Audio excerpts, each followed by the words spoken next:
Меня очень интересуют методы по продукту, да, по клеточному питанию. Почему?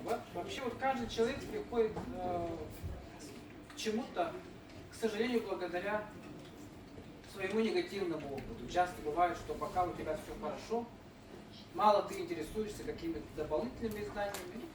Нормально, жру, что попало, пью, что попало. В принципе, ничего не ёкает, все живые, как бы никто не болеет, окружение свое как бы целое. Но так получилось, что я согласен с поговоркой «приятно учиться на неприятных воспоминаниях». Мои неприятные воспоминания в чем проявлялись? У меня мама 63 года заболела раком желчного пузыря. Ну, вы понимаете, да? Человек, достаточно молодая женщина, 63 года, это может быть, давно было достаточно большой возраст, да? Сейчас это, наверное, не такой большой возраст, и очень жалко терять близкого человека в таком возрасте. И, к сожалению, было обнаружено на поздней стадии. Рак желчного пузыря, 4-й стадии было. Врачи давали где-то 3 недели жизни. После операции обнаружилось. Все это было бессимптомно.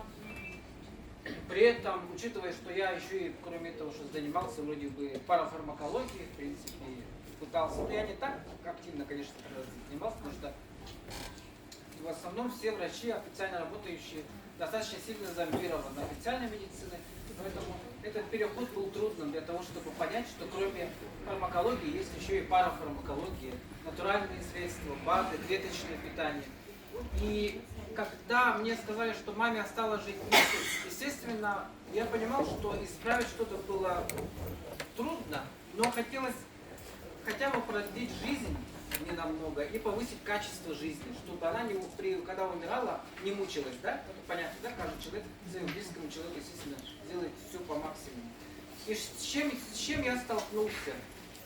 Я нашел доктора, который занимается парафармакологией, и как раз у онкологических больных по терминальной стадии, последней стадии, да, когда уже ловить нечего, и целью стоит качество, и чтобы человек не страдал и не болел, болевого синдрома не было. Я нашел такого доктора и в Новосибирске, вот, старый еврей, как он себя называет, ему было 70 лет, он сейчас тоже жив, и он мне рекомендовал целую программу, мы с ним разработали, и вышло так, что она с утра до вечера до смерти потребляла свыше почти из 30 баночек разных препаратов.